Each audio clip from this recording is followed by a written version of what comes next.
Thank you very much for being here. It has been a passion of ours since we created this in 1999 to try and get this out to military families. So we believe that you're at the beginning of a huge, huge endeavor that we're going to take on, and you'll be a part of the inaugural process.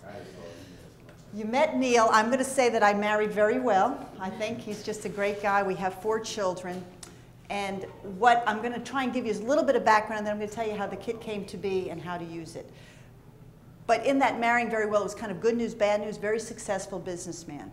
Good news is every year and a half, 2 years, we'd be tapped on the shoulder to deploy to a different city with a promotion, or he would be working for a new company.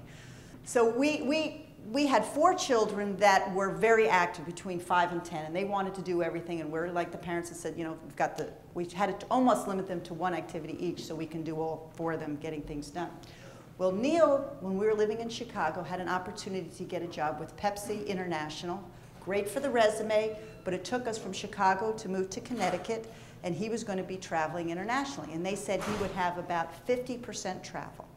Now, I have learned that if somebody says 50%, you add another 20, 30% to it. He was gone either physically or mentally about 80% of the time. Now, what hit us was about 6 months into this, it really didn't hit me as much as it hit him. I had the 4 kids, I was on my little routine, we had the practices, scouting, etc. Well, it was when Neil would come back that he was saying he would have to jump on.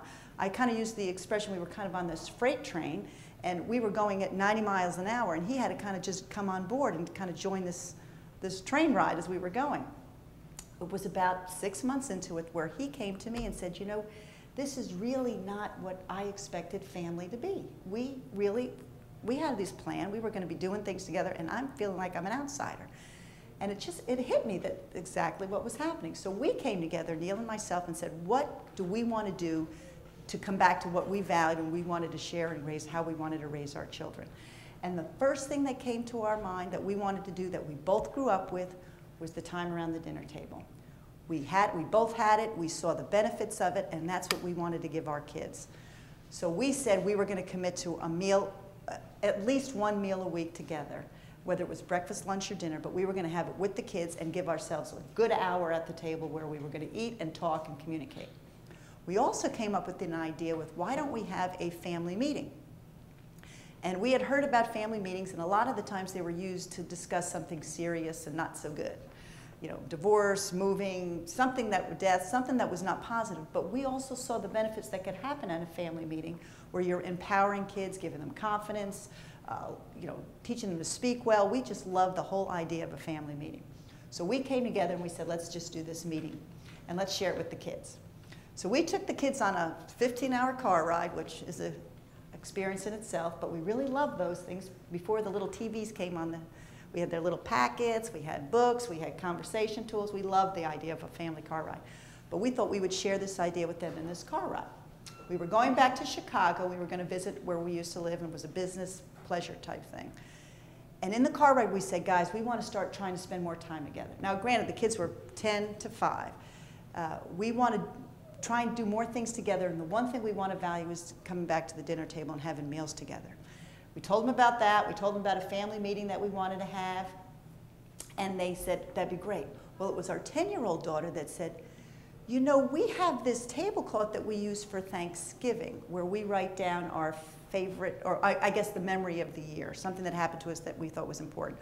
Why don't we create a tablecloth for family table time? Well, we didn't call it that yet, for this family meeting. I said, well, that would be great, and we could do a memory of everything or draw a picture of something that happened to each one of us each week. So we designed this tablecloth in the car ride. We were very excited. We get to Chicago, and we have dinner with our former pastor and a couple other couples, and we just mentioned this idea in passing, and it was like a deer in headlights. I love it, tell me more about it, I'd love to do it. They were all in our same boat. So the pastor kind of challenged us. He says, you know, you have a trust bank here, you lived here for 4 years, you know people in the church, why don't you ask some families to test this out?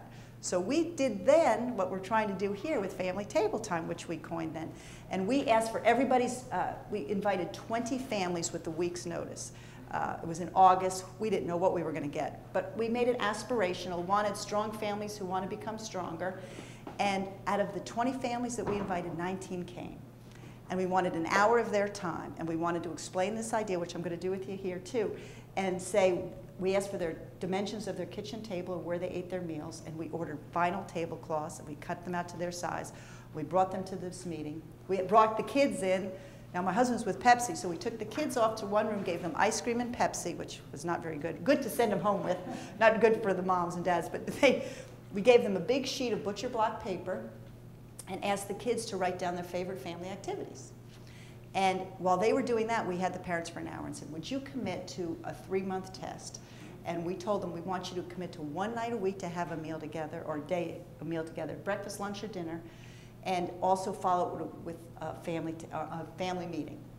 And this is what we did with them then. We kind of explained it to them. Now, we have fast forward a little bit. We've gone from a vinyl tablecloth, which after this meeting with these guys, they said, we will do whatever it takes, because they tested it for 3 months, came back and said, whatever it takes to create this kit, we will help you do it. This was in October of '99. Because of the changes that happened in their homes, we went home with our family of 6, and we saw a huge, huge change with our family, with thinking that, oh my gosh, the commitment was going to be so hard, to once we did 1 hour, we found that all we wanted to do was spend more time together. We found out we liked each other a little bit more. Some kids were funnier than I thought. My husband had a sense of humor that I didn't know he had with the kids. It was kind of good. So it just changed the whole dynamic. And they all were changed too, the families that used it. So we went through how to do the family meeting. We asked them to create a family mission statement on their tablecloth of what they were about, and then come back with these tablecloths and lay them on the floor 3 months later, and it was life-changing, how they described what they created on the tablecloths, what the conversation started, different stories that happened throughout the week because their kids were communicating with them better.